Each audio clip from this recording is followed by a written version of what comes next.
Boa noite. Para quem não me conhece, eu me chamo Simone Guerra.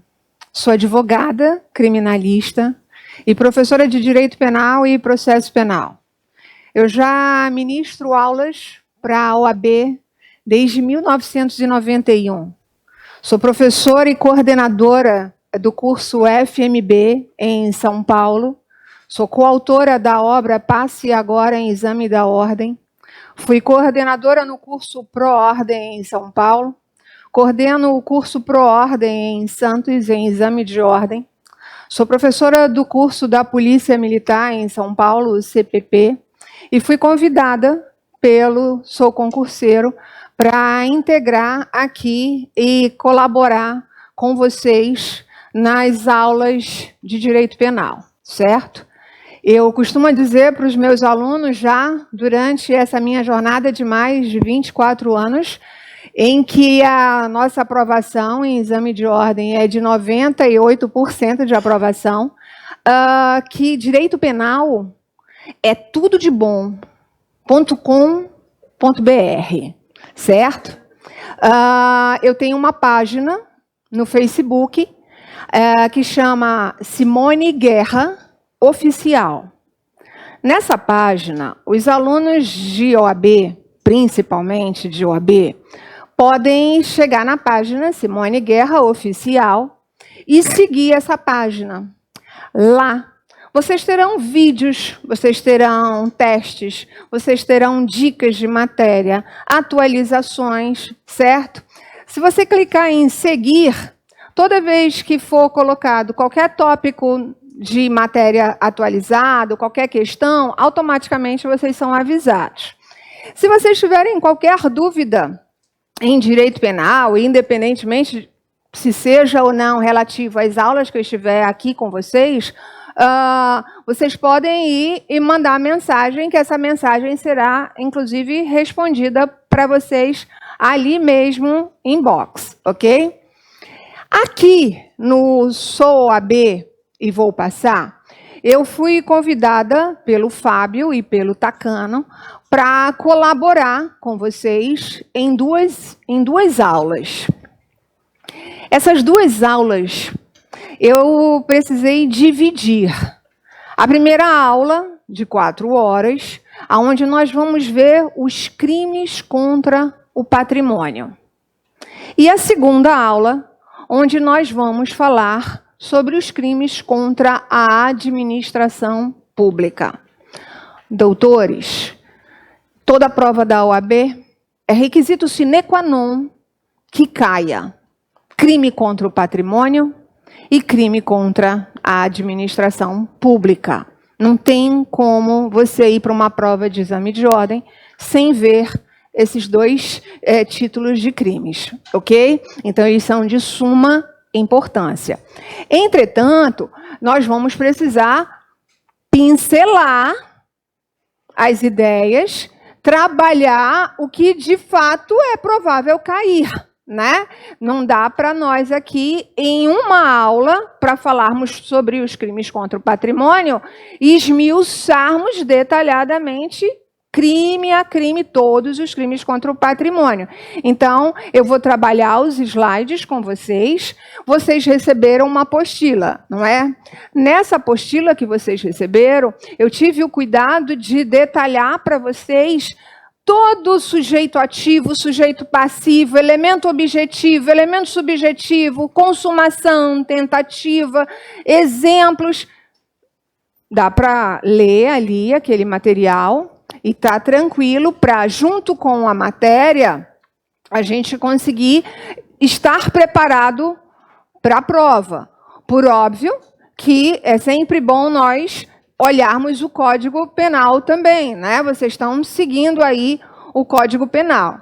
Em sala de aula, como normalmente vocês não trazem código, eu vou estar trabalhando o código com vocês, eu vou sempre estar mostrando a letra da lei para vocês, para que vocês possam assimilar, principalmente, a conduta descrita, tá bem? Então, a gente vai começar com o crime de furto. Eu já estava seca para ir lá, mas eu não vou poder ir lá, então Vocês vão ter que olhar e eu vou ter que ficar quietinha aqui. Olhem só, o crime de furto previsto no Código Penal, ele é um crime comum. E daí eu não estou falando grego, né? Porque crime comum é aquele que pode ser praticado por qualquer pessoa. Sujeito ativo, qualquer pessoa. Simone, e o sujeito passivo? Quem pode ser vítima do crime contra o patrimônio? Qualquer pessoa pode ser vítima do crime contra o patrimônio, do crime de furto. Vejam, no crime de furto, se vocês observarem a letra da lei, o verbo é subtrair. Se vocês conseguirem memorizar, minha mão bateu aqui, daí foi uma beleza. Corre e volta enquanto eu falo. Vem socorrer-me. Se vocês conseguirem memorizar o verbo na conduta descrita no tipo penal, nunca vai haver problema. Então prestem atenção. No crime de furto, vocês vão ver sempre que o verbo é subtrair. O que é subtrair? Subtrair é retirar. Vejam, no crime de furto, quando a res, a coisa, ela é retirada, não é empregada violência contra a pessoa. Acontece que, normalmente, quando nós perguntamos para um aluno em direito qual a diferença do crime de furto para o crime de roubo, normalmente o aluno pega e diz, que no crime de roubo tem violência e no crime de furto não tem violência. Não é essa a resposta. É que no crime de roubo existe violência contra a pessoa. No crime de furto, se houver violência, conjunção facultativa, não necessária, se houver violência, essa violência ela é empregada contra a coisa. Então, no crime de furto, a coisa ela é retirada, subtraída da esfera de proteção e disponibilidade da vítima. Pode haver violência, Simone, no crime de furto? Pode. Entretanto, a violência será sempre contra a coisa e não contra a pessoa. Vejam, no crime de furto, nós temos um crime em que a pena, se vocês observarem, a pena é de reclusão. Simone, o que é um crime apenado com reclusão? Um crime apenado com reclusão significa que o condenado pode começar a cumprir a pena dele no regime fechado, no regime semiaberto ou no regime aberto. Vai depender do quanto da pena dele. E qual é o quanto da pena no crime de furto? De 1 a 4 anos. 1 a 4 anos. Vejam, a pena mínima no crime de furto determina o cabimento do sursi processual, não é? Então, é de suma importância que vocês percebam que toda vez que, no crime, a pena mínima combinada for igual ou inferior a 1 ano, caberá a aplicação do artigo 89 da Lei 9.099 de 95. Estou falando grego? Isso é importante. Isso cai para vocês na prova da OAB. A pena máxima neste caso, Simone, ela comporta algum benefício? Não, porque a pena máxima aqui é de 4 anos. Tranquilo? Olhando o crime de furto, ao observarmos o parágrafo 1º do crime de furto, a gente vai perceber que, cadê a minha canetinha, moço? Ah, tá aqui, achei. Olhando aqui o artigo 155, vocês vão ver que nós temos o parágrafo 1º que diz: a pena é aumentada de 1/3 se o crime é praticado durante repouso noturno. Gente, vocês sabem aonde é que se aplica a causa de aumento de pena? Visualiza comigo. Nós temos um sistema que é chamado sistema trifásico, não é assim? O sistema trifásico não é o sistema utilizado pelo nosso Código Penal para a aplicação da pena? Então, vamos lá. Sistema, vou colocar aqui para vocês. Sistema trifásico.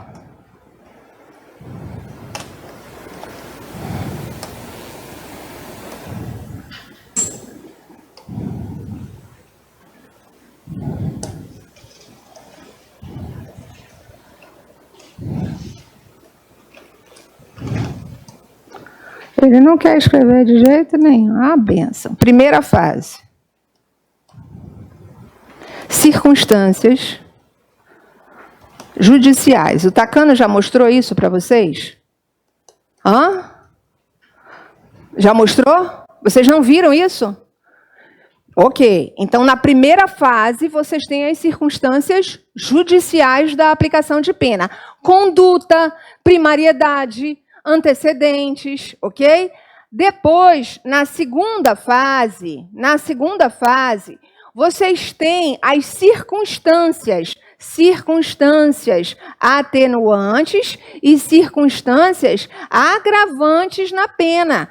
O que é uma circunstância agravante? Por exemplo, se ele for reincidente, a pena dele é agravada. Se ele for menor de 21 anos, a pena dele é atenuada. Então, na segunda fase, o juiz, na hora de aplicar a pena, ele atenua ou ele agrava. Olhem só, o rol é taxativo.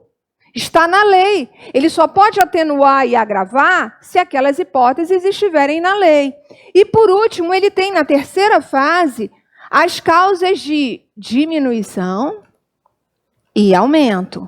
O que eu quero mostrar para vocês? Lá na lei, no parágrafo 1º, ele não diz a pena será aumentada em 1/3. O que eu quero mostrar para vocês?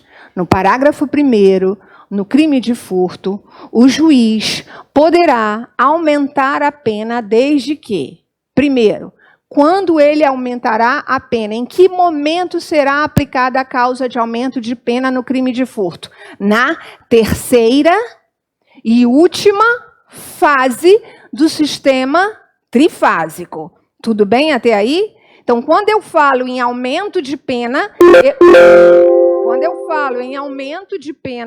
eu estou falando em quê, Simone? Eu estou falando no sistema trifásico, na terceira fase, onde o juiz diminui e aumenta a pena. Nesse caso, ele aumentará a pena em 1/3. Quando é que ele aumenta a pena em 1/3? Vamos lá para a lei.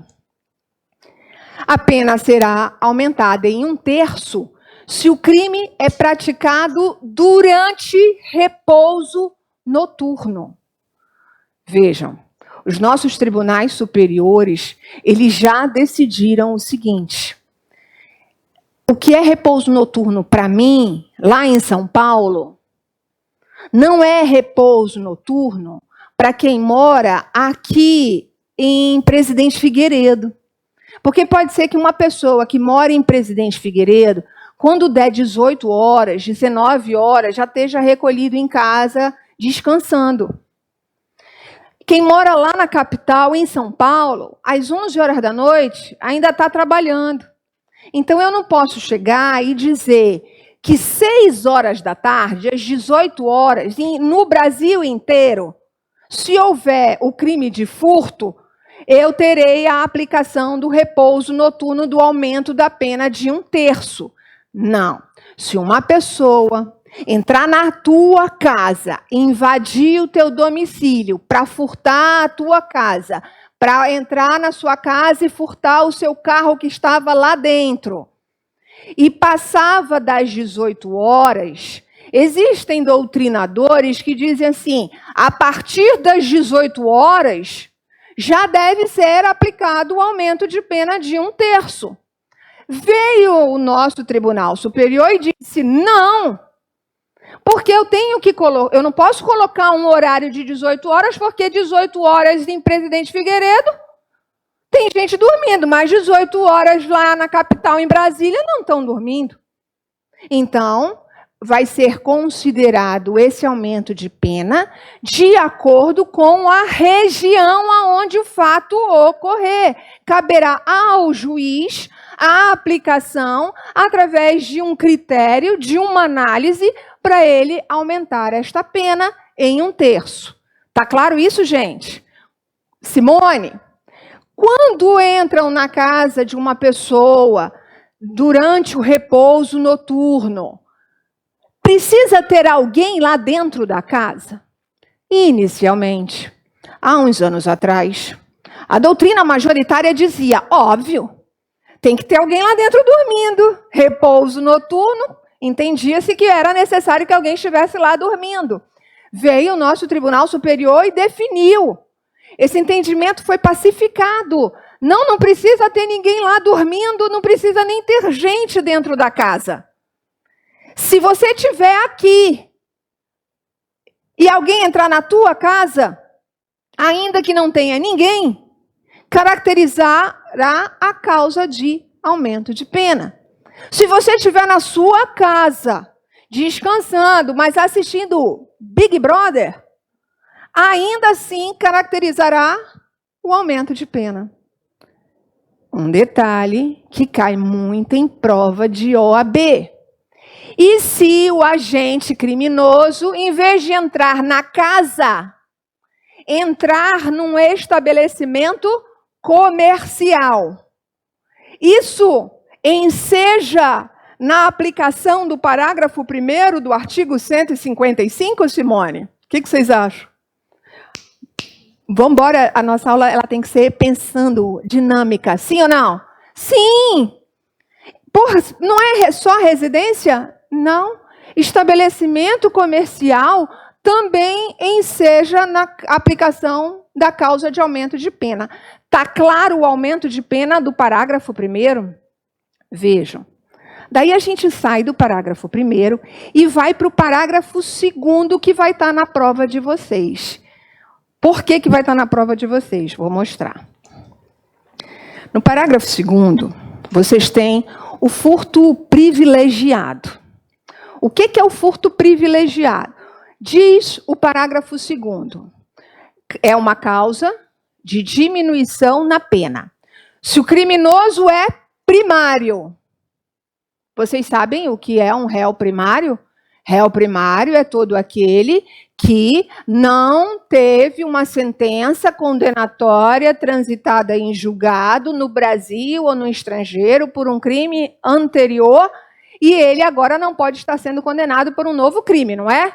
Então, se eu matei minha sogra, fui condenada, transitou em julgado o meu homicídio e agora eu fui denunciada por estelionato, e vai sair a minha sentença de estelionato, nesse momento, quando o juiz for proferir a minha sentença, ele não vai puxar a minha capivara? Ele não vai puxar a minha FA? Ele não vai puxar a minha folha corrida? Ele vai puxar os meus antecedentes criminais e ele vai descobrir que a Simone já tem uma sentença condenatória transitada em julgado no Brasil por um crime anterior ao estelionato. Então, na sentença de estelionato, ele vai me considerar o quê? Reincidente. E nessa reincidência, certo? Eu não vou poder ter o benefício, no caso, no crime de furto. Então, se em vez de ser estelionato fosse furto, eu não seria considerada reincidente, eu não poderia ter o benefício do privilégio do parágrafo 2º. Por quê, Simone? Porque para que o réu que tenha cometido o crime de furto faça jus à aplicação do parágrafo 2º, o primeiro requisito é que ele seja primário. Segundo requisito, de pequeno valor. Gente, é importantíssimo que a gente memorize os 2 requisitos do parágrafo 2º. Porque a prova de vocês vai cobrar isso. Eu vou explicar para vocês por que está na prova de vocês já já. São 2 requisitos do parágrafo 2º. Primário e de pequeno valor a coisa subtraída. Vocês entendem? Eu tô trazendo para vocês a letra da lei. Vocês estão vendo que em nenhum momento na letra da lei ele diz que valor é esse? Aí veio a jurisprudência, veio a doutrina, né? E determinou, complementou essa lacuna. E ficou determinado que pequeno valor para nós é até um salário mínimo. Até um salário mínimo, gente, é pequeno valor, tá bem? Então, toda vez que uma pessoa subtrai, retira coisa sem violência contra a pessoa, ok? E ela é primária. E a coisa subtraída é de até um salário mínimo. É um direito subjetivo do réu a aplicação do parágrafo 2º. Simone, e se o juiz não der? Isso é um abuso de autoridade. É um abuso. O juiz não pode negar. Por quê? Porque a lei está dizendo, toda vez que o réu preencher os requisitos subjetivos, certo? Passa os requisitos a serem obrigatórios porque eles estão preenchidos e não facultativos. Então, preenchidos esses requisitos, o juiz deverá. Deverá o quê, Simone? Olha como a lei dá várias hipóteses. O juiz poderá diminuir a pena em 1/3, de 1 a 2/3, ok? O juiz poderá diminuir a pena de 1 a 2/3. Se ele achar que não é caso de diminuir a pena de 1 a 2/3, o que ele pode fazer? Ele pode aplicar a pena de reclusão, ele substitui por uma de detenção. Então, o juiz poderá substituir a pena de reclusão por detenção. Isso é tudo de bom.com.br. Vocês sabem a diferença de reclusão para detenção? Na reclusão, o condenado pode cumprir a pena dele no fechado, no semiaberto ou no aberto. No crime apenado com detenção, não. No crime apenado com detenção, ou ele cumpre a pena no regime semiaberto, ou ele cumpre a pena no regime aberto.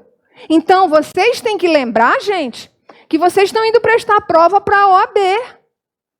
Ainda que muitos de vocês não gostem do direito penal, vocês larguem essa mágoa no coraçãozinho de vocês, do criminoso, vem para o crime vocês também.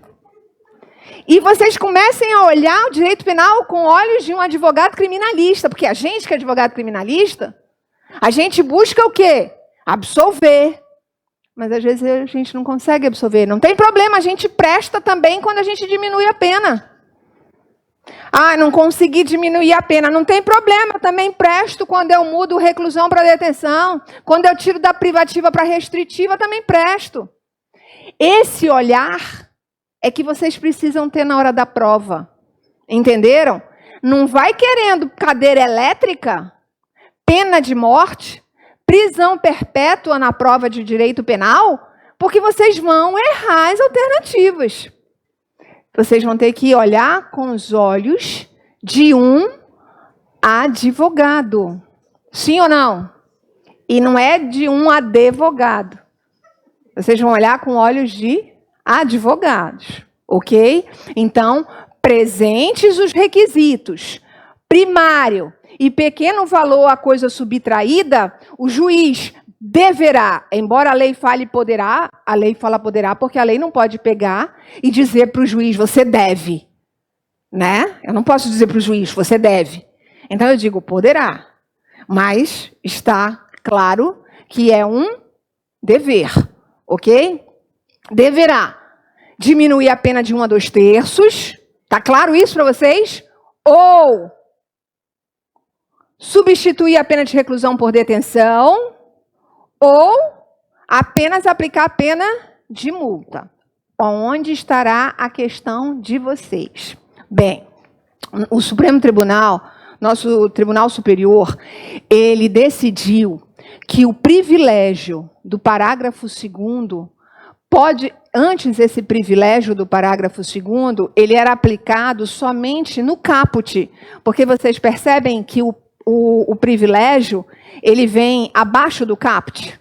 Então, a ideia é que o parágrafo 2º se refere à pena do caput. Então, eu só poderia aplicar o parágrafo 2º no que tange a pena de 1 a 4 anos. Está claro isso para vocês? Mas aí os tribunais superiores chegaram agora recentemente e disseram, não!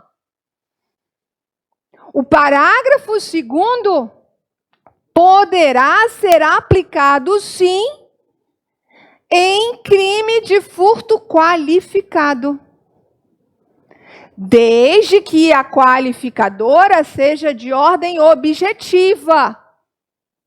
Desde que a qualificadora seja de ordem objetiva.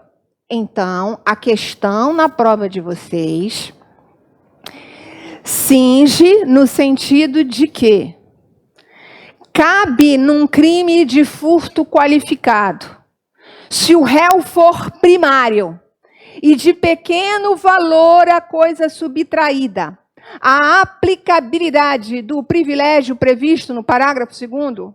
Sim, cabe. Tá claro isso para vocês? Daí, olhando a lei, deixa eu voltar lá para a lei.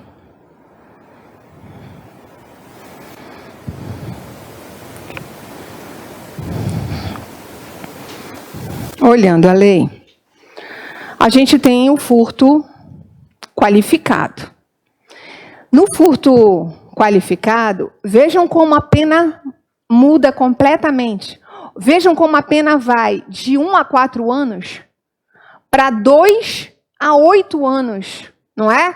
A pena dobra praticamente. Vejam que no furto qualificado a gente não tem a aplicação do sursi processual. Sim ou não? Concordam?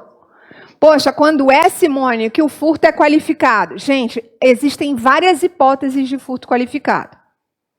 Eu separei algumas hipóteses que mais incidem em exame de ordem. Mas quais são as hipóteses que qualificam? Então, aí, a gente tem destruição, rompimento de obstáculo. É uma forma que qualifica o crime. Vocês sabiam, ladrão que furta veículo, muitas vezes eles preferem levar o veículo e deixar o veículo em algum lugar para pegar uma pena de 1 a 4 anos do que simplesmente levar o celular que eu esqueci no painel do carro. Porque quando eu esqueço o celular no painel do carro, eu ladrão, chego lá, vejo o carro, o cara esqueceu o iPhone X dele no painel. Eu quero o iPhone X. Eu devia ganhar uma grana agora da Apple, no mínimo um iPhone X, né? Eu esqueci lá o iPhone X. Eu não quero o carro. O que eu vou fazer? Quebro o vidro, não quebro?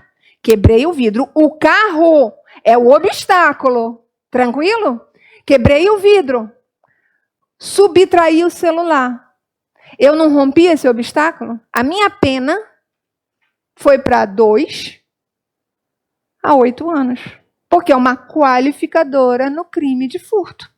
Então, o ladrão, que já é quanto mais, ele sabe disso. O que ele faz? Quebra o vidro, faz uma ligação direta, leva o carro, joga o carro no meio do mato e leva o iPhone X dele. O que ele queria mesmo era o iPhone. Entenderam? Por quê? Porque ele vai pegar uma pena de 1 a 4. Olha como a cabeça do bandido é. Mas ele tem uma escola, né? Ele aprende. Você pega um bandido, um cara que nunca foi preso, aí ele, primeiro dia que você chega para falar com ele na delegacia, ele está cabeludo, aí ele está nervoso. Doutora, quando eu vou sair, me ajuda. Aí ele é transferido para o presídio 2 dias depois. Aí ele fica, né, num período que eles são isolados de 10 dias. Quando você voltar daí a 10 dias para falar com ele está careca.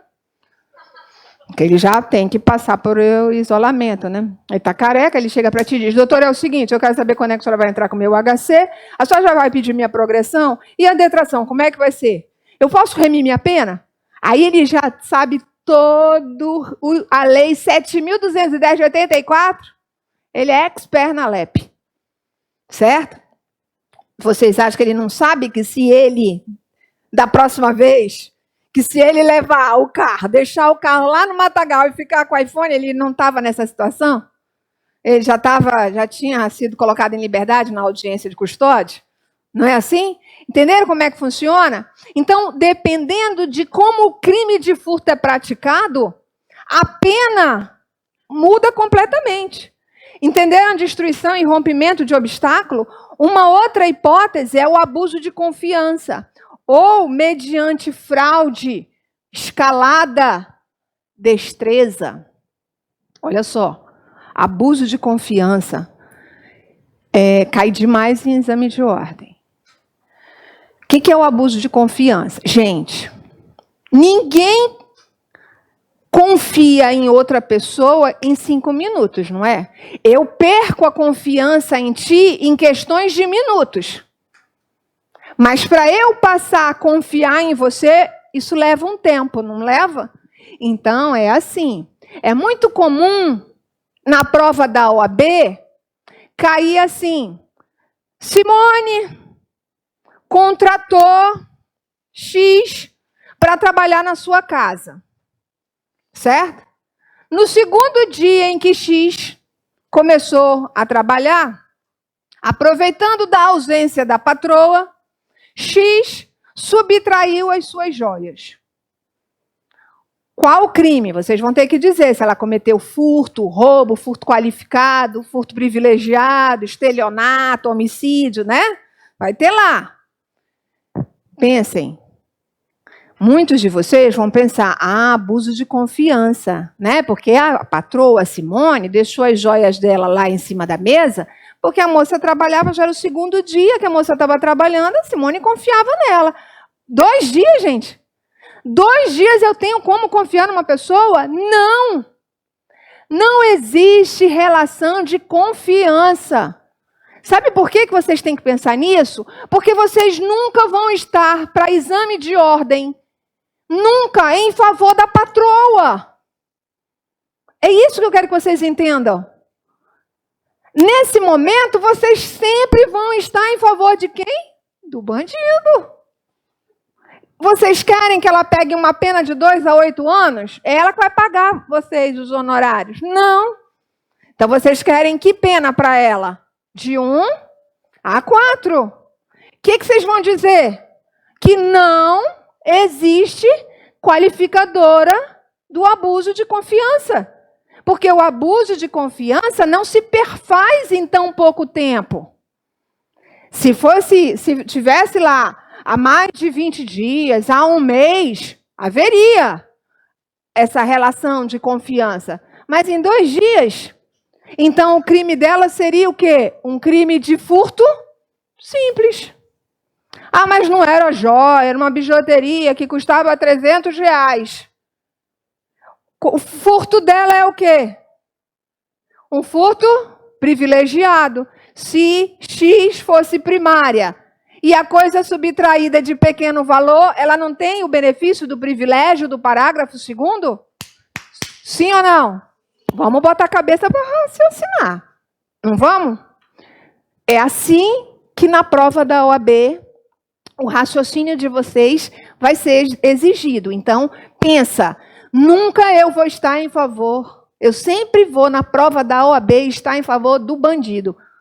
A não ser que a questão diga que vocês estão pela vítima.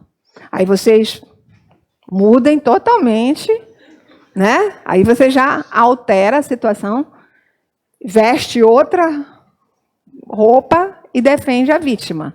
Mas o natural é em favor do criminoso. Beleza? Qual é a diferença da fraude para o abuso de confiança? Porque o abuso de confiança, a pessoa ela não emprega uma fraude para subtrair. No abuso de confiança, ela aproveita da sua relação com ela, da relação que ela criou com você. Então, nós somos amigas Poxa, Simone, será que eu posso passar o final de semana? Posso passar o carnaval aí na tua casa? Aí eu recebo minha amiga na minha casa de praia, ela vem, quando ela vai embora do carnaval, eu vejo ela levou umas roupas minhas. Ela não abusou da minha confiança para subtrair coisa alheia móvel? Móvel? Então, ela cometeu o crime de furto qualificado porque ela abusou da minha confiança. Ela não empregou uma fraude. A fraude, eu coloquei aqui para vocês um slide, que é para que vocês possam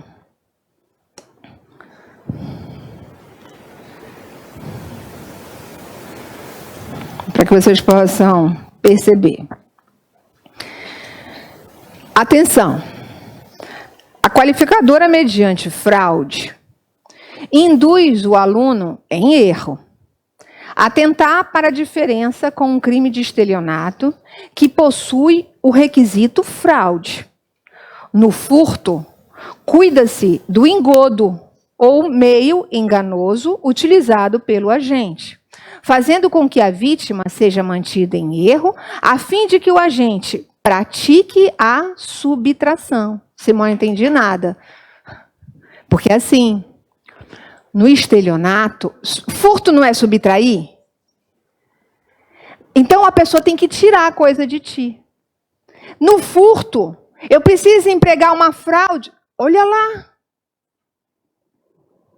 Eu emprego uma fraude para poder subtrair. Acontece que tanto no furto quanto no estelionato, vocês vão encontrar o diabo da fraude.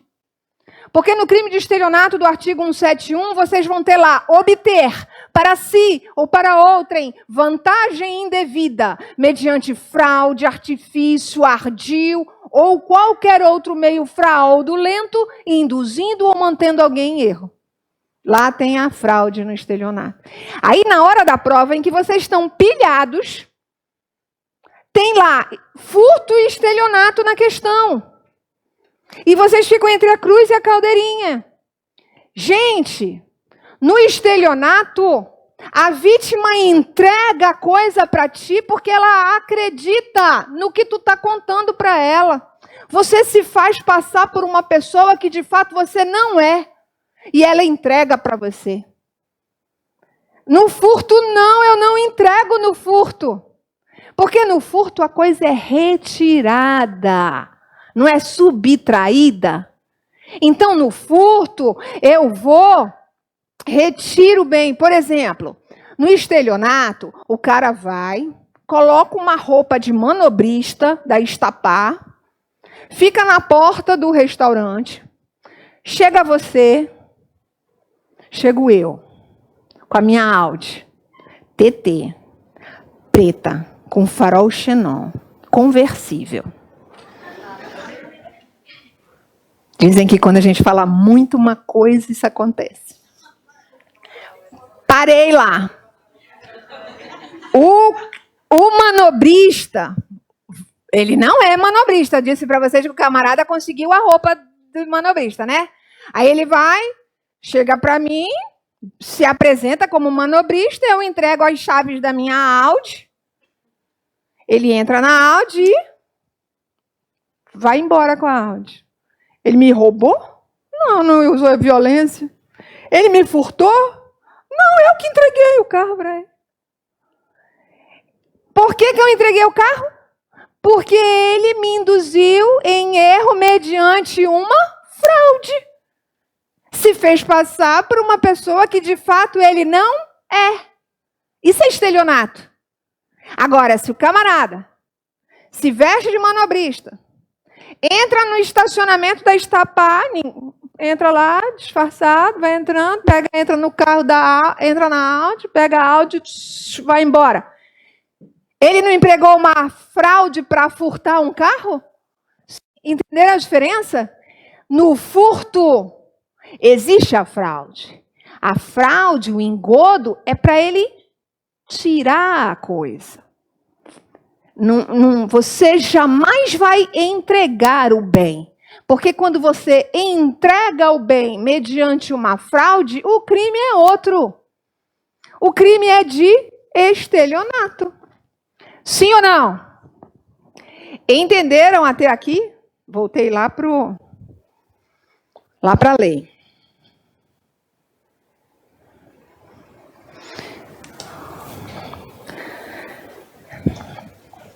Emprego de chave falsa é uma outra hipótese que cai bastante em exame de ordem que qualifica o crime. Simone, o que é chave falsa? Qualquer chave que não seja a chave original. Sabe esses filmes aí do Tom Cruise, do Missão Impossível? Que vamos combinar, né? Ele abre uma porta, às vezes, com a força do pensamento, um grampo, um fiozinho. Ele abre, às vezes eu não consigo abrir a porta de casa nem com a minha chave. Ele abre com um fio. Qualquer coisa que eu abrir uma porta que não seja com a chave original, qualifica o crime. Então, esses caras que vão... Ah, Simone, mas era a sobressalente. Ela é a original? É a cópia? Então, tem qualificadora. Se não é você que está abrindo, se é outra pessoa para quem você não entregou a chave. Por exemplo, eu pego e deixo as chaves do meu apartamento na portaria do meu prédio, que é para a faxineira, quando chegar, pega a chave e entra. Aí o porteiro que sabe que eu deixo a chave, a faxineira só chega às 10, eu saio às 6, ele pegou a chave, foi lá, entrou na minha casa e me furtou. Tem qualificadora do uso de chave falsa aqui? Sim ou não? Por quê?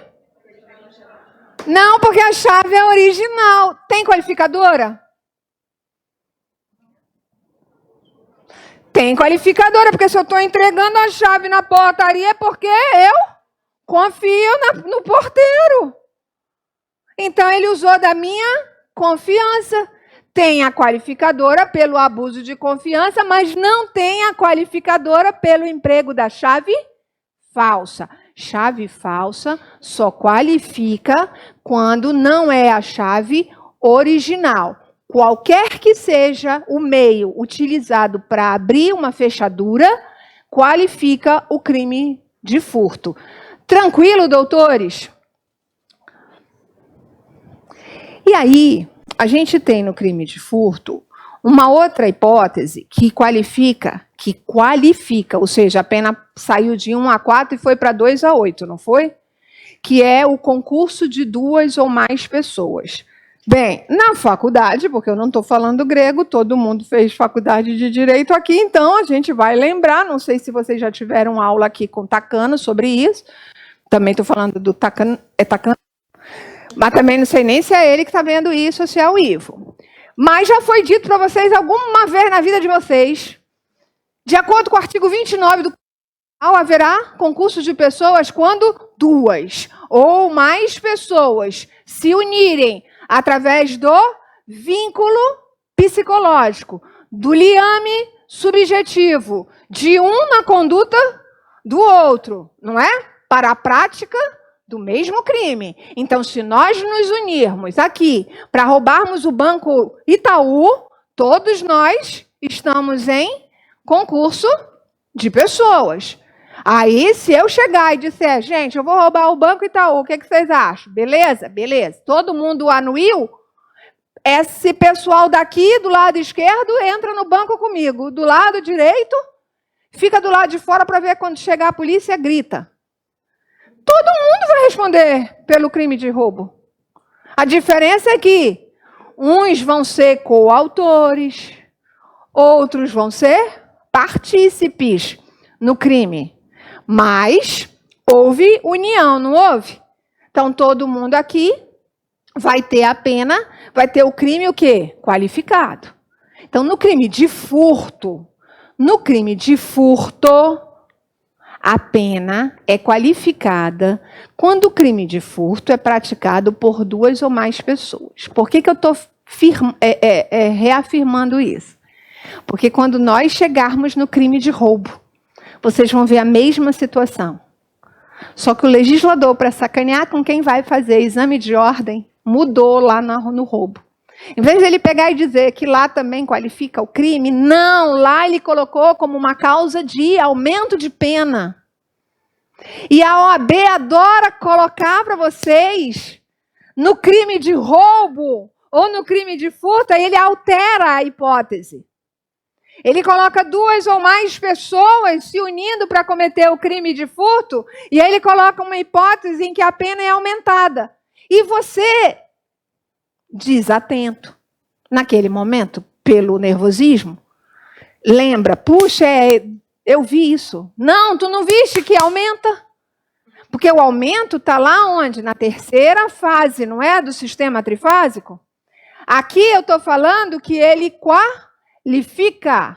A qualificadora é a pena que começa o sistema trifásico, é a quantidade que inicia o cálculo da dosimetria da pena. Então, no caso do furto, o juiz começa o sistema trifásico com um cálculo de pena entre 2 a 8 anos. No crime de furto simples, o juiz começa a dosimetria da pena do sistema trifásico com um cálculo de pena de 4 anos. Falando grego? Vocês estão entendendo? Estão perdidos? Dou-lhe uma. Porque tu chegaste depois que eu tinha feito um gráfico. Não, eu só estou dizendo, depois tu vai olhar. Que eu fiz um gráfico onde eu botei o sistema trifásico. Então, talvez seja por isso que tu não está visualizando o sistema trifásico e eles talvez sim. Agora, quem já... Olha só. Tu acabaste de falar. Vai perder assim outra.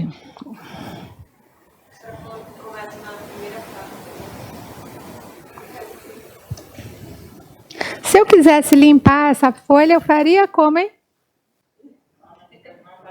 Não, tá bom. Então não vou limpar não, tá aí ela. Eu queria a outra, né? Mas tu não deixou. Mas eu vou usar essa. Não, bem. Tá tudo bem, eu vou usar essa. Olha, voltei para ela. Vocês estão com o sistema trifásico aí, não estão? Aí, para ti. Olha só. Na segunda fase, eu falei de agravante, não é? E atenuante. Agravante e atenuante não tem nada a ver com qualificadora. A qualificadora, vocês viram onde é que está no crime? No próprio tipo penal? Onde é que está a qualificadora do furto? No parágrafo 3º, em que o quanto da pena alterou completamente. O furto simples, a pena é de 1 a 4, não é? O furto qualificado, a pena é de quanto? De 2 a 8. Quando o sistema trifásico, o juiz vai começar o cálculo da dosimetria da pena, ele tem que saber qual é a pena que ele vai começar a fazer esse cálculo aqui. Então, se eu tenho um furto simples, eu pego uma pena de 1 a 4 e começo o cálculo. Se eu tenho um furto qualificado, eu tenho que pegar a pena do furto qualificado. A qualificadora, gente, é a pena que está no tipo penal. Não tem nada a ver com agravante e atenuante. Agravante, ela é uma hipótese taxativa no Código Penal, nos artigos 61 e 62, e nos artigos 65 e 66, as atenuantes. São as hipóteses que sempre agravam a pena e sempre atenuam. Por exemplo, sempre vai atenuar a pena quando você tenta minorar o crime depois do resultado. Tipo assim, queria muito matar minha sogra. É porque vocês não conhecem ela. Aí fui e comprei chumbinho. Aí dei chumbinho para a velhinha. Ela começou a agonizar. Quando a bichinha começou a agonizar, eu pensei, meu Deus, agora meu marido me mata. Rápido, coloquei ela no carro, levei para o melhor hospital que tinha em São Paulo. Não vou nem dizer o nome dele, que eu não estou ganhando mais nada hoje, porque eu já fiz muita propaganda. Levei para o melhor hospital que tinha em São Paulo. Salvar a vida dela. Eu vou responder, não vou? Vou responder? Vou responder por homicídio, não eu vou? Lógico. Mas por que ela está viva? Tentativa? Foi tentativa? Não, porque tentativa, quem tinha salvado a vida dela tinha sido Deus. Eu tinha deixado ela lá, eu tinha ido embora e ela estava viva. Deus salvou. Circunstância alheia à minha vontade. Por que ela está viva? Graças a mim, que depois que fiz a besteira de dar o chumbinho, caí na consciência, não é? E socorri a tempo de evitar o resultado. Eu terei o benefício do arrependimento eficaz. Eu vou responder somente pelo que eu causei a ela. Não é assim? Aí eu vou responder por lesão corporal. Vamos? Sim ou não? Se ele tiver causado alguma lesão, se também não tiver causado nada, não há crime sem lei anterior que o defina, nem pena sem prévia cominação legal, é o máximo do direito penal, o princípio da reserva legal, não é? Artigo 1º. Se não tiver nada, beleza, não respondo nada. Se eu tiver tido uma lesãozinha, perdeu lá metade do estômago, aí eu vou ter que responder por isso. Agora, vamos supor que eu leve ela para o hospital, mas a bichinha morra. Eu vou responder por homicídio? Vou. Tentativa? Não. Vou responder por homicídio. Meu advogado, doutor Judá, vai chegar e vai dizer lá para o juiz, lá no tribunal do júri, né? Mas, jurados, mas ela tentou impedir. Ok, ela queria matar. Mas depois que ela deu o chumbinho, ela se arrependeu e levou-a para o melhor hospital para que fosse ministrado, né, uma medicação para evitar que a sogra viesse a óbito. Infelizmente não conseguiu, mas ela tentou, não tentou? O que ele está tentando com isso, meu advogado? Fazer com que o juiz se compadeça, entenda que eu tentei minorar as consequências do meu resultado. O que o juiz vai fazer? Atenuar a minha pena. Por quê? Porque está previsto lá nas circunstâncias que atenuam a pena, que quando você, depois que pratica uma conduta ilícita, ainda que não consiga impedir o resultado, mas você tenha agido para tentar minorar as consequências deste, o juiz deve sopesar, considerar, levar em consideração isso, né? É justo, vocês não acham? Justíssimo. Entendeu? Então, a qualificadora não tem nada a ver com agravante, com atenuante. Atenuante e agravante estão na segunda fase e elas estão lá nos artigos 61, 62, 63. A agravante não, a agravante está no próprio tipo penal. E aumento e diminuição, Simone? Diminuição está no próprio tipo penal, bem como também espalhados pelo Código Penal. Arrependimento posterior não é uma causa de diminuição na pena?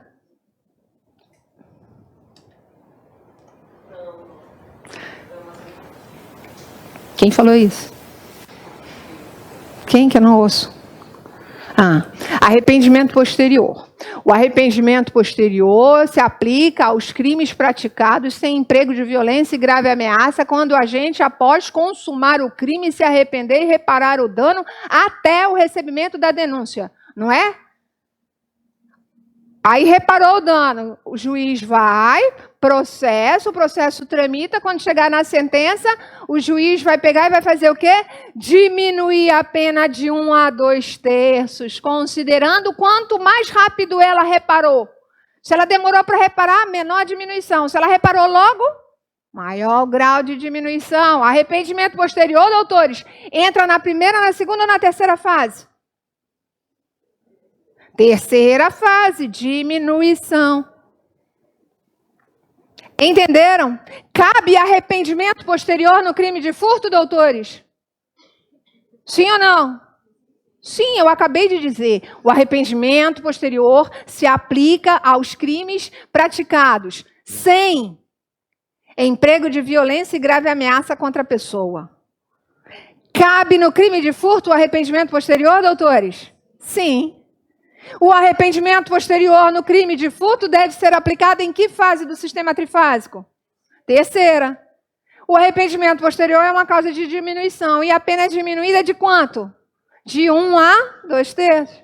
desde que o dano seja reparado, até, antes, durante ou depois o recebimento da denúncia. Até, não é antes. A lei não fala antes. Cuidado, hein? A lei diz até receber. Ele não diz antes de receber. Eu tenho até, ok. Processualmente, ele tem que ser antes do recebimento, porque depois que ele receber, ele recebeu, né? Mas a lei não diz antes. Se vocês pegarem o artigo 16 do Código Penal, a lei diz até o recebimento da denúncia ou da queixa. Tá com código, Judá? Ok? Entenderam? Dou-lhe uma. 2, 3. Eu dirimi a sua dúvida? E a sua agora? Voltar para a lei. Bem, voltei lá para o concurso de pessoas. Então, lembrando que o concurso de pessoas é uma causa de qualificadora no crime de furto. Todavia, entretanto, contudo, nós não vamos olvidar que será no crime de roubo uma causa de aumento de pena. Daí, gente, quando foi em 2018, ano passado, houve uma alteração no crime de furto e no crime de roubo. Essa alteração ela trouxe ao nosso Código Penal uma mudança considerável nesses dois crimes. E aí criou-se o parágrafo 4º, o parágrafo 4A, no artigo 155. E o parágrafo 4A, trazido pela Lei 13.654, ele diz o seguinte: a pena será de reclusão de 4 a 10 anos e multa, se houver emprego de explosivo ou de artefato análogo que cause perigo comum. Significa que toda vez que as pessoas forem para cometer um crime, na hora da subtração, elas usarem explosivo ou qualquer artefato que cause perigo comum, mas que seja análogo a explosivo, dinamite, a pena dela passa a ser de 4 a 10 anos. Nós não tínhamos isso.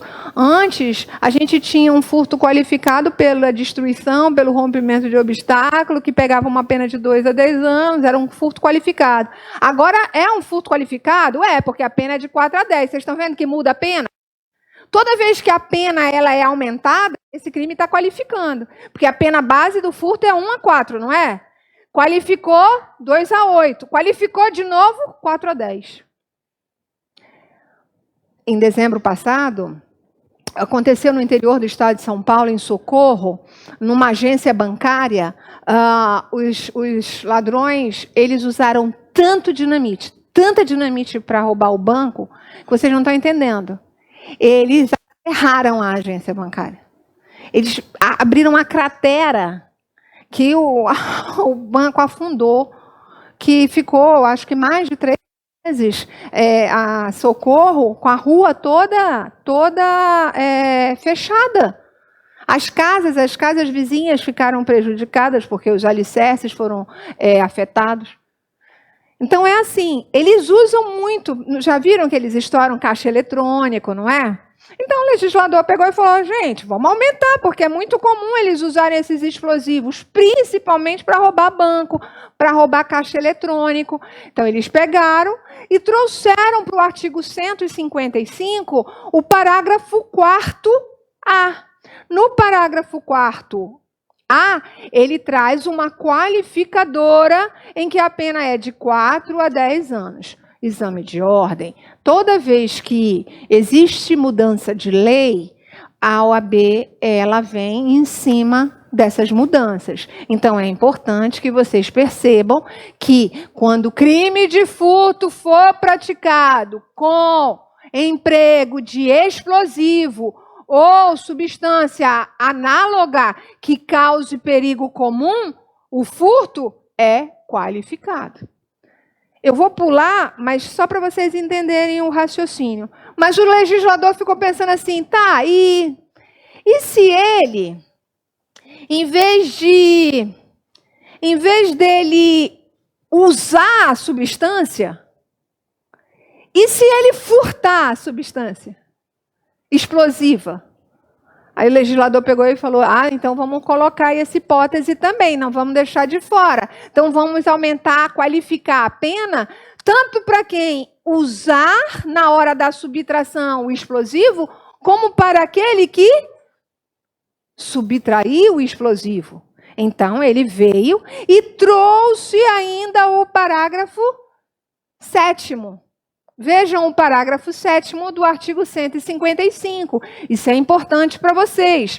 A pena é de reclusão de 4 a 10 anos e multa, se a subtração for de substância explosiva ou de acessórios que conjunta ou isoladamente possibilitem sua fabricação, montagem ou emprego.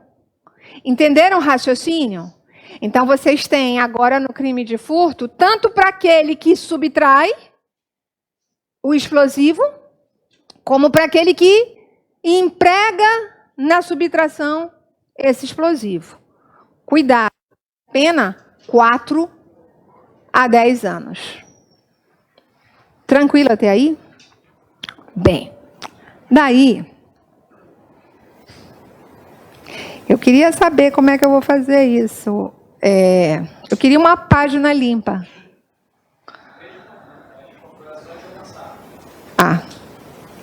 Obrigada. Valeu. Aí assim, no crime de furto, a gente tem um furto que chama furto de uso. Né? Já ouviram falar no furto de uso? Não confunda com peculato de uso, que ultimamente vem caindo muito. Furto de uso não é crime. Porque o furto não é subtrair coisa alheia. Gente, quando eu subtraio, eu tenho o quê? Eu tenho o ânimos furandi. Eu tenho o dolo, a vontade livre e consciente de me assenhorear. Passar a agir como se eu fosse dona da coisa. O conceito de crime, quando a prova da OAB era oral, é que eu já dou aula há muito tempo, como eu falei para vocês, são mais de 25 anos dando aula para a OAB. É que, graças a Deus, os cremes são bons. Quando era oral, uma vez a gente estava assistindo a prova de uns alunos, aí o examinador perguntou assim, qual o conceito de crime? Aí o aluno virou, parou. Crime é uma coisa horrível. Aí o examinador disse assim, eu reconheço que crime é horrível, mas vá para casa, estuda mais um pouco, depois você volta. Vem fazer a prova novamente, você está reprovado. Gente, porque crime é fato típico, antijurídico e culpável, não é? Para nós, advogados, através da nossa teoria tripartida. Quando nós analisamos o fato típico, todo crime é doloso, não é? Todo crime não é doloso? Vírgula. Salvo quando a lei dispuser que o crime também será punido a título de culpa. Porque vocês nunca vão ter um crime só culposo, gente. Nunca. Vocês vão ter todo crime doloso. Às vezes, aquele crime, ele tanto é doloso quanto ele é culposo. O furto, só furto, ele é um crime punido somente a título de dolo. Animus furandi. Que é a vontade livre e consciente de você subtrair coisa alheia. Eu preciso saber que é alheio, eu preciso saber que é do outro. Se eu não souber que é do outro, eu não estou cometendo crime. E eu preciso querer ficar com a coisa, me assenhorear, passar a agir como se eu fosse a dona da coisa. Se não houver este elemento subjetivo, o fato é o quê? Fato atípico. Sim ou não? Furto de uso não é crime. O fato é atípico. No furto de uso pode existir um ilícito civil, mas nunca um ilícito penal. Eu pego e deixo meu carro na mão do manobrista. Aí ele sabe que eu vou dar aula até 10 horas. Não é isso que a gente vai ficar aqui até 10? Aí ele pega meu carro e vai lá no McDonald's. Quando eu voltar, quando eu for pegar meu carro, eu percebo a quilometragem alterada. Eu percebo que o combustível está baixo. Aí eu descubro, vou perguntar para ele e descubro. Ele não devolveu o carro, não botou o carro nas mesmas condições que eu encontrei, que eu deixei? Ele ficou com o carro, levou embora? Foi embora? Não, ele devolveu, não trouxe de volta. Então ele não cometeu o crime de furto. Ele usou. Furto de uso, a pessoa usa por um curto espaço de tempo e devolve a coisa nas mesmas condições que encontrou. Aí eu posso entrar com uma ação civil? Pode. Cobro o combustível, cobro o desgaste do carro, cobro o pneu. É um ilícito civil, mas não é um ilícito penal. Não confunde com peculato, porque no peculato vocês veem muito funcionário público usando carro oficial para ir buscar filho na escola. Você vê muito carro público parado em frente a salão, esperando as donzelas. Eles não estão usando indevidamente, isso é peculato uso. Só que não é crime. É improbidade administrativa. É uma improbidade administrativa. A gente não tem peculato uso. Peculato uso, na verdade, é uma improbidade administrativa. Cuidado com isso. Tá claro isso para vocês? Não confundam furto de uso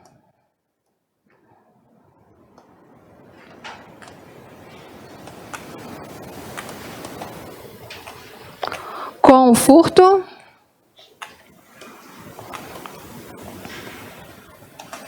já ouviram falar? Famélico? O furto famélico, ele vem do italiano fame, de fome. Quem furta para saciar a sua fome. Quem, em extremo estado de penúria, furta para saciar a sua fome, não comete crime, porque está acobertado pelo artigo 23 do Código Penal. O artigo 23 do Código Penal é uma excludente de ilicitude. Qual, Simone? Estado de... Vou botar torcido aqui. Necessidade. Excludente de ilicitude de estado de necessidade. Estado de necessidade é uma ação, não é? Ação. Quando a pessoa, diante de uma situação de perigo, ela age. Ela age para salvaguardar o seu bem maior, a sua vida. Ou, às vezes, até mesmo a vida de outrem, porque se admite estado de necessidade em favor de terceiro. Teve um caso de um rapaz que a esposa, ele desempregado, a mulher foi dar à luz e morreu durante o parto. E ele saiu da maternidade com recém-nascido, desempregado, e a criança aos gritos de fome. Ele não tinha como alimentar aquela criança, ele não teve dúvida. Ele foi, entrou no supermercado e furtou uma lata de leite e uma mamadeira.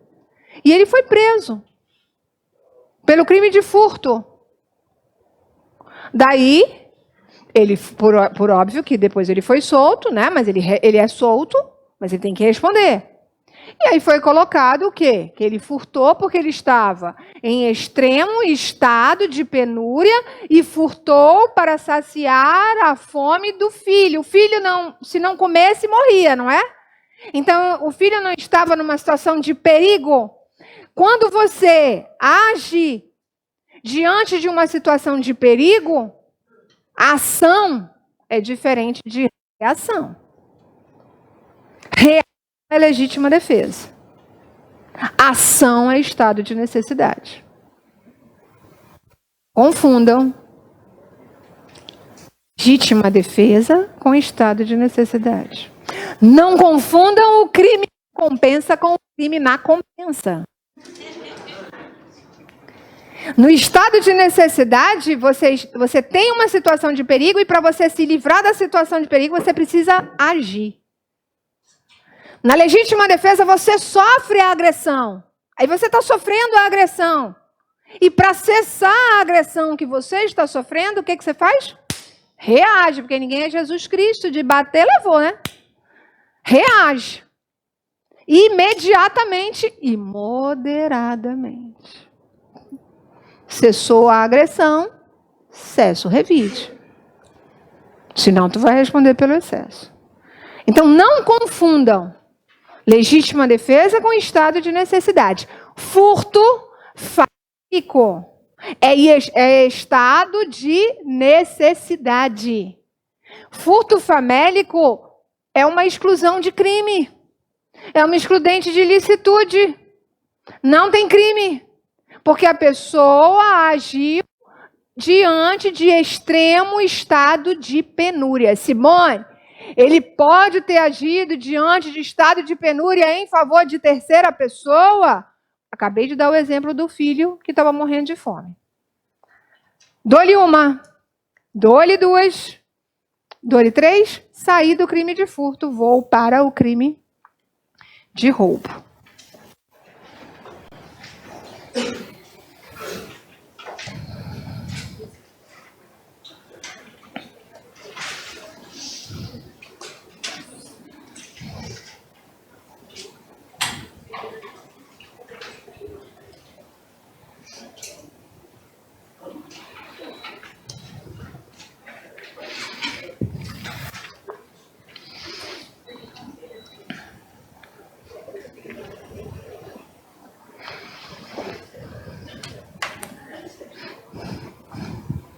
Já? Então aí na lousa para vocês, aqui na tela, vocês têm a diferença do crime de furto e roubo. Vejam que eu grifei em vermelho para chamar a atenção de vocês o verbo. Percebam que o verbo no crime de roubo é idêntico ao verbo do crime de furto, subtrair. Mas aí eu sublinhei o quê? Mediante grave ameaça ou violência à pessoa. Gente, no crime de roubo, não existe roubo se não tiver violência e grave ameaça. É condição sine qua non a violência e a grave ameaça para o crime de roubo. Então, toda vez que o agente, no momento em que ele for retirar a coisa, ele vai empregar uma violência. Ele vai empregar uma ameaça no momento da subtração. Por óbvio que o roubo, ele tem duas espécies. O roubo ele pode ser próprio ou impróprio. O que significa isso? O momento em que a violência é empregada. Às vezes a violência ela é empregada na hora da subtração, né? O cara vai, aponta uma arma para ti e diz, passa o celular. A ameaça não está sendo empregada na hora da subtração? Não é possível que eu esteja andando na rua e o cara venha e puxe um brinco? A violência não está sendo empregada na hora da subtração? Isso é roubo. Jamais vai ser furto. Porque a violência está contra a pessoa aqui. É o roubo próprio. É o roubo propriamente dito. O roubo próprio é quando a violência é empregada na hora, durante a subtração. Antes ou durante. Passou o celular. Não estou empregando antes da subtração? Puxa o brinco. Não estou empregando a violência durante a subtração? Sim ou não? Porém, existem violências que elas são empregadas a posteriori. Ou seja, depois que ele já subtraiu. Significa dizer, gente, que o crime era de furto. Começou como um furto e acabou como um roubo. Por quê? Imaginem a cena. Eu estacionei o carro na rua, na porta do curso. Meu carro tem aquele alarme que fala, atenção, seu veículo está sendo roubado, ok? Aí eu estou aqui dando aula, de repente eu ouço o alarme disparar. Atenção, seu veículo está sendo roubado. Pego e saio correndo lá para fora e vejo meu carro sendo levado. Eu começo a gritar, Fábio, Fábio.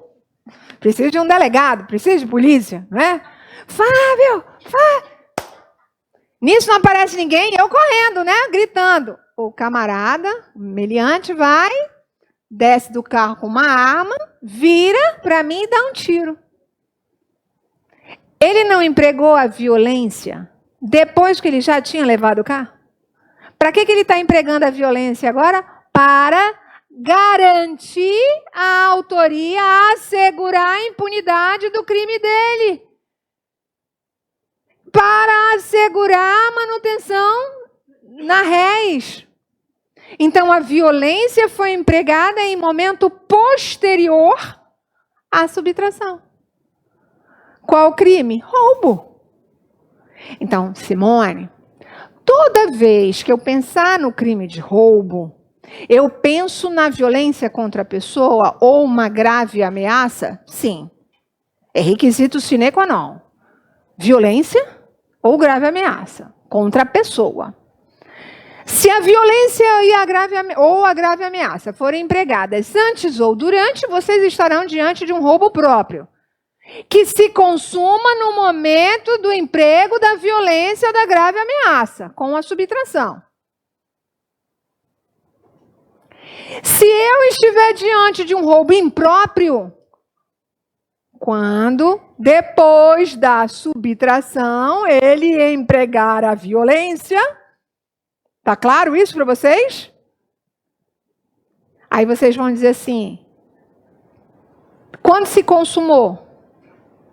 Se consumou no momento em que ele empregou a violência. Cabe tentativa? No roubo impróprio, não. Por que, Simone? Porque se ele não subtraiu, não tem subtração sem violência? Tem roubo sem violência? Não tem. Então, no roubo impróprio, a gente diz, a doutrina majoritária, ela entende que no roubo impróprio não haveria a possibilidade de nós termos uma tentativa no roubo impróprio. Certo? Porque no momento da subtração, você não tem violência. No roubo propriamente dito, você tem a violência, não é? Para subtrair. Como no roubo impróprio, você não tem violência no momento da subtração, a doutrina majoritária diz o quê? Não há que se falar em tentativa no roubo impróprio, uma vez que a violência só poderá ser empregada após a efetiva subtração, retirada. Ok, até aí? Bem, analisando o crime de roubo, se eu for na lei,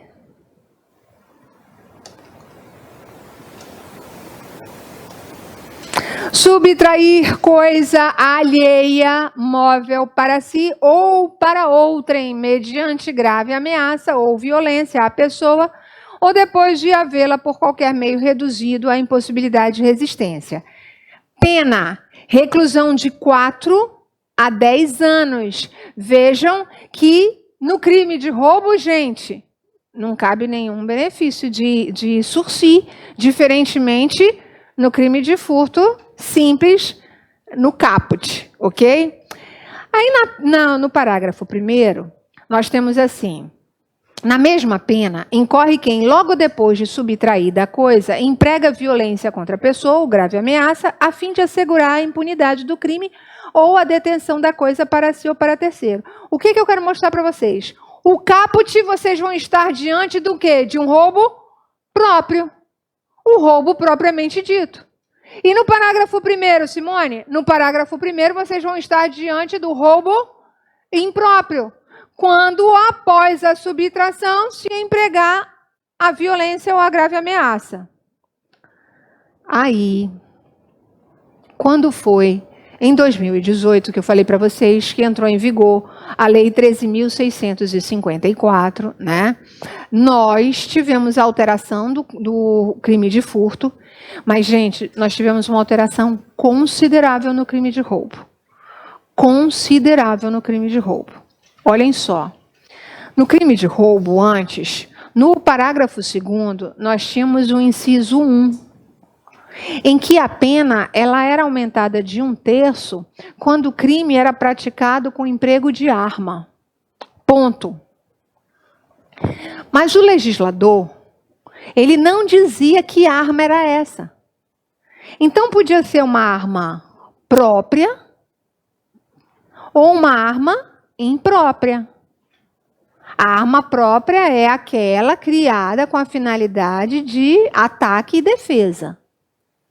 A arma imprópria é uma arma que não tem essa finalidade. Por exemplo, um garfo não tem a finalidade de ataque e defesa, ok? Um machado não tem essa finalidade. Um taco de golfe não tem essa finalidade. Antes, se eu fosse roubar alguém com um canivete, e eu, na hora de roubar, eu pegasse o canivete e ameaçasse a vítima de morte, ameaçasse ela para subtrair, a pena dele era aumentada em 1/3. O crime de roubo era qualificado. Tinha a causa de aumento, desculpa. Se eu ameaçasse com uma arma, um revólver, a pena dele era aumentada. O que eu quero mostrar para vocês é que antes não importava. A pena ela era aumentada se no momento da violência ou da grave ameaça houvesse o emprego de uma arma, seja fosse ela de fogo ou uma arma branca, não importava. Daí o legislador pegou e mudou isso. Revogou o inciso 1. Revogou. Não existe mais aumento de pena no crime de roubo para aqueles que te roubarem usando um canivete. Não existe mais causa de aumento de pena para aqueles que te roubarem usando um caco de vidro, usando uma faca de cozinha. Vocês sabem que o nosso Código Penal, ele diz que a lei, ela é o quê? Irretroativa. O que significa isso? A lei não pode retroagir, vírgula, salvo para beneficiar o réu. Quando a lei for para beneficiar o réu, a lei pode retroagir de forma irrestrita, não é assim? Simone, eu nunca entendi o que significa isso.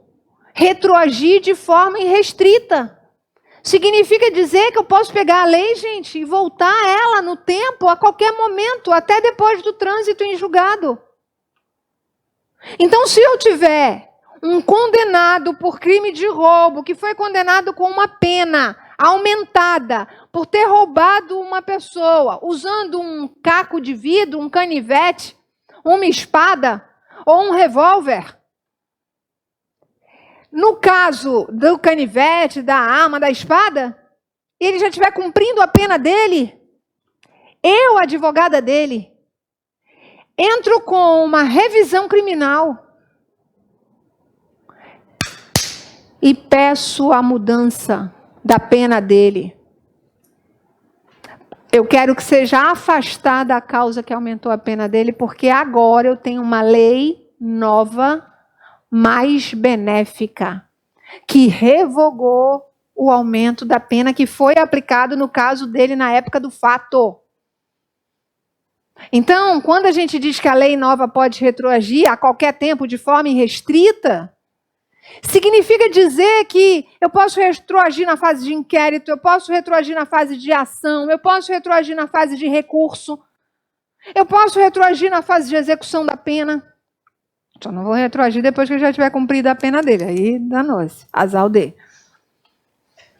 Então, todas as pessoas que foram condenadas com aumento de pena do artigo 157, parágrafo 2º, inciso 1, com o advento da Lei 13.654 de 2018, tiveram a graça e o prazer de ver suas penas modificadas, tendo sido afastadas a causa de aumento de 1/3 na pena. Então, a lei nova pode retroagir? Pode, porque ela foi para beneficiar. Sim ou não? Cuidado com isso, hein, gente? Vocês peguem aí na apostila, nas observações, no caderno, vocês coloquem um asterisco bem grande. Porque, Simone, não caiu roubo, mas caiu retroatividade. Vocês entenderam como é que a OAB raciocinou? O aluno tem que saber que existiu uma lei que retroage em favor, em mélios. Porque a retroatividade agora é em mélios, não é? A reformácio não foi em mélios? Ou em pégios? Em mélios. Então pode ser que se eu quiser ser assim, muito esperta e querer reprovar em massa, eu pego e penso assim, bem, eu não vou colocar o roubo do parágrafo 2º, inciso 1, mas sabe o que eu vou fazer? Eu vou pegar e vou lá na parte especial, na parte geral, e vou ver se eles sabem princípio. E vou ver se eles sabem retroatividade da lei. E vou fazer perguntas sobre retroatividade. Vou fazer perguntas sobre reformácio em mélios, reformácio em pédios. Vou perguntar se a lei ela tem a reformácio em pédios ou em mélios. Porque é a correlação que é feita em exame de ordem. A banca ela faz essas correlações. Então, se eu tenho no Código Penal um inciso que traz o benefício da reformácio em mélios, significa que em direito penal pode cair uma sobre isso ou crime, retroatividade da lei, reformácio em mélios, ou sobre a própria lei 11.654 e o parágrafo 2º, inciso 1. Entenderam esse raciocínio? Simone, e aí? Acabou? Não tem mais aumento de pena? O que o legislador fez? Pegou e falou, agora a gente só vai aumentar a pena se o camarada roubar a vítima com arma de fogo. Essa arma tem que estar municiada. Ela tem que ter potencialidade lesiva. Porque se a arma estiver desmuniciada, ele vai responder por roubo, mas não com aumento de pena. Então, para que eu aumente a pena com emprego, pelo emprego da arma de fogo, é indispensável que a arma tenha, de fato, potencialidade lesiva. Aí veio o legislador e trouxe para nós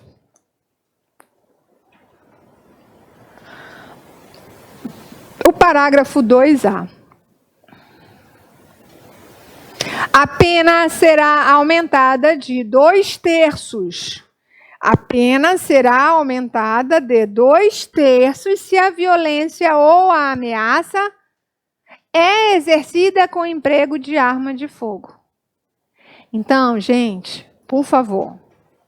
São 2 raciocínios que vocês vão ter que ter muito cuidado.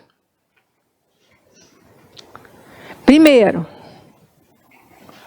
a questão de que eu posso chamar a lei nova para retroagir em favor e afastar o aumento de pena de 1/3 para todo aquele que teve a pena aumentada no crime de roubo, onde foi empregada violência e ameaça com uma arma que não fosse de fogo. Ok? Aqueles que empregaram arma de fogo não pode ter sua pena modificada. É mantida. Não olvidando que a lei 13.654, ela traz a previsão no parágrafo 2º-A, no inciso 1, agora, de forma clara e expressa, a arma de fogo. Tranquilo isso para vocês? Bem. Voltei lá para cima. Aí, quando a gente estava falando no crime de furto, eu virei para vocês e disse assim, no crime de furto, é qualificadora no crime de furto quando o crime de furto é praticado por 2 ou mais pessoas. Lembra que a pena ela sai de 1 a 4 e passa para 2 a 8? E que no roubo não qualifica? Que no roubo aumenta? E isso cai em toda a prova de OAB, que induzem vocês em erro? Está aqui, olha. Parágrafo 2º, 2. A pena é aumentada em 1/3 se o crime é praticado através de 2 ou mais pessoas. Então, está aqui o que eu havia anteriormente explicado, eu só estou mostrando para vocês, para que vocês se atenham a este raciocínio. Próxima hipótese. Que de fato venha a cair na prova de vocês. Inciso 5. Se o agente mantém a vítima em seu poder, restringindo sua liberdade. O que acontece? Nós temos um crime que chama-se extorsão, que foi criado em 2010 do parágrafo 3º do artigo 158, que é o sequestro relâmpago. E nós temos aqui o inciso 5 do parágrafo 2º do artigo 157 do Código Penal. Então, eu quero a atenção de vocês nesse caso. Quando eu olho o crime de roubo, ele diz, se o agente mantém a vítima em seu poder, restringindo sua liberdade. Gente, no crime de roubo, o crime de roubo não é subtrair. Na subtração, eu não preciso da vítima. Eu não preciso dela para nada. Eu privo a vítima da liberdade dela pelo meu bel prazer. Eu tranco ela num banheiro, num cativeiro, e deixo ela lá privada da liberdade dela, mas eu não preciso dela. Eu levei a bolsa. Eu já consegui o dinheiro que ela tinha. Eu levei o carro. E deixo ela trancada. Deixo ela privada da liberdade dela. É diferente no crime de extorsão, que vocês chamam de sequestro relâmpago. O sequestro relâmpago do artigo 158, parágrafo 3º, obrigatoriamente, necessariamente, eu preciso da vítima. Eu preciso que a vítima me ajude. Sem a vítima, eu não consigo obter vantagem econômica indevida. Então, no sequestro relâmpago, que a gente chama de extorsão qualificada, eu tranco você no banheirinho lá do cativeiro, porque eu preciso da senha do teu cartão de crédito. Porque eu preciso fazer os saques e deu 11 horas da noite, eu não consigo mais sacar dinheiro. Então eu preciso ficar contigo, que é para amanhã de manhã eu pegar você e o seu dedinho e o seu cartão e conseguir sacar mais dinheiro da tua conta. E eu não posso te soltar. Eu não posso te soltar, porque se eu te soltar, a primeira coisa que tu vais fazer, bloquear o cartão, ligar para a polícia, não vai travar o andamento da obtenção da vantagem econômica indevida, não vai impedir que eu consiga obter a vantagem econômica indevida. Então é assim. Antigamente, há uns 6 anos atrás, em exame de ordem, nós tínhamos essa discussão. Quando caiu o sequestro relâmpago, as próprias bancas, elas ficavam em dúvida se elas iriam aceitar roubo qualificado do parágrafo 2º, inciso 5, ou se elas iriam aceitar a extorsão mediante sequestro do 159 do Código Penal. Daí, decidiram que iam tipificar um novo crime no Código Penal, ia chamar sequestro relâmpago. Essa era a ideia, o projeto era chamar sequestro relâmpago. Só que esse projeto não passou, e o que eles fizeram? Chegaram lá no crime de extorsão e criaram o parágrafo 3º, colocando quando a vítima for privada necessariamente da sua liberdade. Só tem um detalhe, gente. Na hora da prova da OAB, vocês toda vez se confundem entre o artigo 158 e o artigo 157. Então, eu vou mostrar aqui para vocês. 157. Se a subtração for... Cadê? Se o agente mantém a vítima em seu poder, restringindo sua liberdade. Isso é roubo. Tranquilo? Vou lá na extorsão. Parágrafo 3º.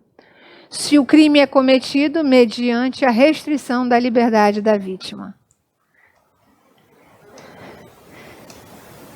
Se o agente mantém a vítima em seu poder, restringindo sua liberdade, é roubo. É aqui que eu quero mostrar para vocês como eles são parecidos. Se o agente mantém a vítima em seu poder, restringindo sua liberdade. Não estou privando a liberdade da vítima? Roubo. Aí veio o legislador e criou a extorsão do parágrafo 3º. Se o crime é cometido mediante restrição da liberdade da vítima. Aí vocês, na hora da prova, que estão tomados por violenta emoção, piram, porque vocês ficam sem saber se diabo é extorsão ou é o roubo do inciso 5 do parágrafo 2º. É fácil. Não requer prática nem habilidade. Veja o detalhe. No parágrafo 3º da extorsão, o legislador pegou e colocou essa palavra aqui, ó. Necessária. Estão vendo? Necessária. Se o crime é cometido mediante a restrição da liberdade da vítima e essa condição é necessária para a obtenção da vantagem econômica, então, na prova da OAB, quando eles elaboram a questão, ou eles trazem ipsis literis, condição necessária, a palavra, ou eles, através de uma situação, eles demonstram para vocês que a pessoa do criminoso não teria como obter indevida vantagem econômica se não fosse restringindo a liberdade da vítima, passando a ser uma condição necessária. Aí, sem medo de ser feliz no Pique da Globo, tu vai assinalar qual crime? 3º. Tu não vai nunca marcar, pelo amor de Deus, o roubo qualificado. Porque no roubo qualificado, eu não preciso de ti, cara. Eu não preciso prender a vítima, não precisa, fazem de sacanagem. Já roubou, já levou minha bolsa, já levou meu celular, já levou minha grana. Tchau, benção, me larga no mato, me solta, deixa eu ir embora, eu vou a pé. mas eles privam a vítima, eles privam a liberdade da vítima. Na extorsão, não. Na extorsão, por isso que chama sequestro relâmpago. O sequestro relâmpago, ele tem aquela questão dos caixas eletrônicos.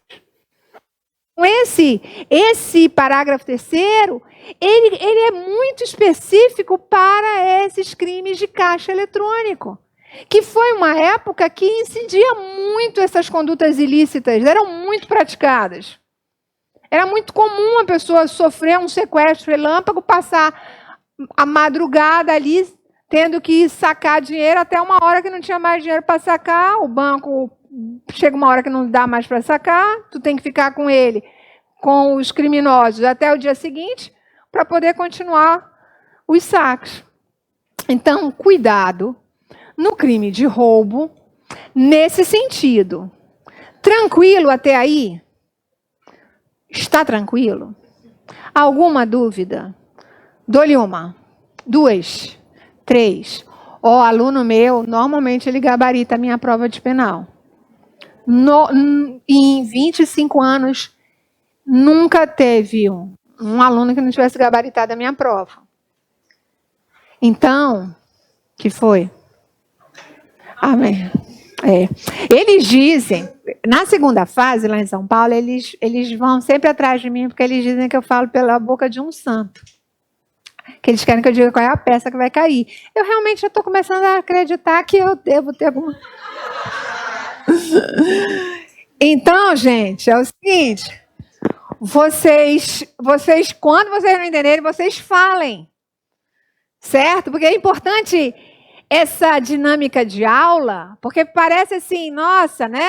Ela está falando, eu estou falando, mas vocês vão perceber que na hora da prova, minha voz, ela vai zoar no ouvido de vocês vão ler a questão e vocês vão lembrar dessa conversa tranquila, gostosa. Vocês vão ver que o crime passou a ser uma coisa pesada, ele passa a ser uma coisa tão gostosa, não é? Tão legal, alegre, dinâmica. Ok. Então, bem, no que diz respeito a este roubo qualificado do parágrafo 2º, 5º, que é o que muito cai, a gente vai tranquilo. Daí a gente tem uma outra questão no crime de roubo, que é o latrocínio, né? O latrocínio, as pessoas cometem um erro grosseiro. É muito comum vocês ouvirem até advogados já com OAB dizerem: o latrocínio é o roubo seguido de morte. Mentira. Latrocínio não é roubo seguido de morte. Latrocínio é roubo com resultado: morte. Certo? O latrocínio, porque o roubo é um crime doloso, né? Nunca que vocês vão ser roubados por culpa. Só prega violência e grave ameaça por dolo. No latrocínio, a violência e a grave ameaça acabam causando a morte da vítima. No latrocínio, gente, o latrocínio, ele é um crime hediondo. Mas ele não é de competência do tribunal do júri. E é muito comum essa pergunta cair lá no direito processual penal. Quando eles pedem para vocês assinalarem quais são os crimes hediondos. E eles sempre colocam o latrocínio. Perguntando se o latrocínio, se ele é de competência do tribunal do júri, se ele é hediondo. Latrocínio é hediondo. O latrocínio é um crime hediondo. O latrocínio está no rol taxativo da Lei 8.072 de 90. Não é? Porém, todavia, entretanto, contudo, o latrocínio, embora tenha o resultado morte, ele não é um crime de competência do tribunal do júri. Todo mundo acha que porque a pessoa morre tem que ir para o júri. Não é assim, não. Só vai para o júri crime que eu tenho o ânimos de matar. O ânimos necande, né? Roubo, o meu dolo não está direcionado para matar. No roubo, o meu dolo está direcionado para subtrair. É crime contra o patrimônio. Agora, se morrer, morreu. Antes ele do que eu. Entendeu? Ele não vai para o tribunal do júri. No tribunal do júri só vão os crimes dolosos contra a vida. Homicídio, aborto, infanticídio, induzimento, instigação e auxílio ao suicídio. Sejam na forma tentada, na forma consumada, vai pro júri. Toda prova eles perguntam a mesma coisa. Quando se consuma o latrocínio? Quando se consuma o latrocínio? Todo mundo acha que o latrocínio se consuma com a subtração. Porque eu acabei de dizer que o crime de latrocínio é um crime contra o patrimônio. Eu falei, não pode ser competência tribunal do júri. Porque o crime não é doloso contra a vida. O crime é contra o patrimônio. Aí a OAB vem e pergunta assim, então tá, Simone Guerra, quando é que o crime se consuma? Quando ele subtrai? Não. Aí pira a cabeça, né, da pessoa? Não. A doutrina majoritária, existe uma divergência grande nesse sentido, existem doutrinadores que se degladeiam em relação a isso, mas a doutrina majoritária para exame de ordem é que não importa se ele subtraiu ou não, importa que o camarada morreu. Então, havendo morte, consumação, o latrocínio está consumado. Consumou subtração, não teve morte, consumou subtração, a vítima não morreu, latrocínio tentado.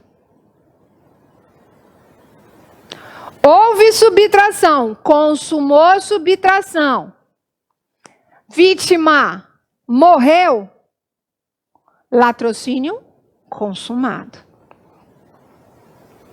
Não consumou subtração, tentativa aqui de subtração, mas teve morte consumada, latrocínio consumado. Não subtraiu, não conseguiu subtrair, não conseguiu matar, tentativa de latrocínio. Vejam que todo momento que eu joguei a tentativa no latrocínio foi quando as vítimas não morreram. Eu alterei aqui a subtração, vocês viram? Ele pode consumar a subtração, ele pode não consumar a subtração, mas na hora que a vítima morrer, o roubo com resultado morte, o latrocínio, estará consumado. Posso perguntar? Quer dizer que eu posso jogar qualquer questão aqui já que vocês vão acertar. Sim? Dou-lhe uma. Tu que me olha. É. Entendeu, doutora? Entendeu, doutora? Cutuca ela. É contigo mesmo. É sempre quem pergunta. Tu entendestes? Acorda para cuspir. Latrocínio não é o roubo seguido de morte? Sim ou não? Roubo com resultado morte, ok. O latrocínio é um crime de competência do tribunal do júri, certo? Ok? Não é crime doloso contra a vida, é crime contra o patrimônio. O latrocínio é um crime hediondo? Sim. Roubo, subtração tentada. No latrocínio. Subtração tentada. Morte consumada. Latrocínio, consumado ou tentado? Subtração consumada. Morte tentada. Latrocínio. Subtração consumada, morte consumada, latrocínio. Ok. Beleza? Mudei, fui para extorsão.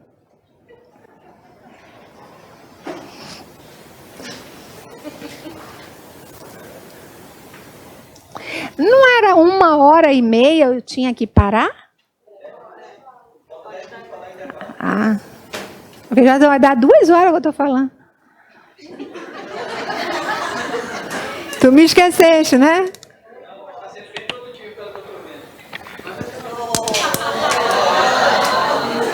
Desculpa, Mac. Comecei ontem, não. Bem, vamos para a extorsão. Aí, na extorsão, eu grifei vocês. Vamos lá na lei.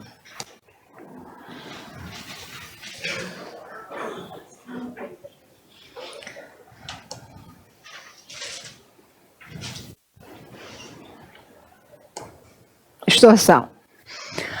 Aí no slide de extorsão, eu grifei mais uma vez o verbo, porque eu quero que vocês memorizem o verbo. Se a gente memorizar o verbo, a gente não vai errar nenhuma questão na prova da OAB. Vejam que no roubo eu falei subtrair, não foi? No furto eu falei subtrair. Olha na extorsão, constranger. Na extorsão, a coisa não é subtraída, ela não é arrancada. A vítima, ela é constrangida. Antigamente, as pessoas achavam que quando você está parado, por exemplo, estou no farol. Aí o camarada pega e diz, passa o celular, passa o celular. Aí eu pego e entrego o celular. Diziam que isso era extorsão. Porque você não está sendo constrangido a entregar? Uma linha doutrinária entendia que isso era extorsão. Tem um certo cabimento. Por quê? Porque no roubo ele não diz, passa o celular. No roubo ele arranca o celular da tua mão. Então isso é roubo. Acontece que a linha majoritária para a prova da OAB, ela diz que a extorsão não é nesse sentido. Isso é roubo. Isso quando ele diz, sai do carro, desce, entrega a carteira, me dá o celular. Isso é roubo, ainda que você entregue. A extorsão, quando ele diz constranger alguém, mediante violência e grave ameaça, a tolerar, a fazer ou a permitir que se faça, é porque para ele conseguir obter uma vantagem econômica indevida, gente, vantagem econômica indevida. Para ele conseguir obter uma vantagem econômica indevida, ele precisa da ação da vítima. Se eu não der o número da senha do meu cartão, ele vai conseguir tirar o dinheiro da minha conta? Se eu não entregar o cartão para ele, ele vai conseguir? Se eu não disser onde é que está o $1.000, ele vai conseguir chegar lá? Não.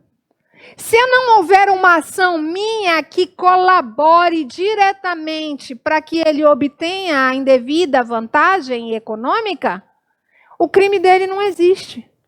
Ele não consegue consumar o crime dele. Então, ele não consegue praticar a conduta, ele não consegue obter a vantagem. Então, a diferença entre um crime de roubo e um crime de extorsão, primeiro vocês vão visualizar o verbo constranger alguém. O constrangimento, ele é igual ao roubo. Tem que ter violência ou grave ameaça contra uma pessoa. Para que é que eu vou te constranger? Para eu obter uma vantagem econômica indevida. Eu vou te constranger para fazer o quê? A você fazer alguma coisa. Ou a que você tolere que eu faça. Ou a que você permita que eu faça algo para que eu possa lograr êxito e obter a indevida vantagem econômica. Entenderam isso? Esse crime se consuma no exato momento em que eu usar do constrangimento utilizando de violência e grave ameaça contra a pessoa, independentemente de eu obter ou não a indevida vantagem econômica. No momento que eu empregar violência e grave ameaça e constranger a vítima, eu já consumei o crime. Vamos supor que eu chego para ti e diga assim, Eu ponho uma arma na tua cabeça e digo, me passa o cartão do banco e a senha. Ou eu te mato. Aí tu me entrega o cartão. Me entregou o cartão, me entregou a senha, tá bem? Só que quando eu botei os pés lá na rua para ir tirar o dinheiro, a polícia me pegou. Eu não tirei o dinheiro, certo? Mas eu já constrangi você, não já? Já obtive o cartão, já obtive a senha. Independentemente de ter conseguido obter a vantagem. Eu já consumei o crime. Porque o momento consumativo vai ocorrer no exato momento em que eu emprego a violência e a grave ameaça, constrangendo a vítima a tolerar, a fazer ou a permitir que se faça. Entenderam? A obtenção da vantagem indevida vai ser o que a gente chama de mero exaurimento. Ele se compadeceu agora. Ok? Então agora a gente vai fazer o nosso intervalo e daí a 10 minutos a gente volta.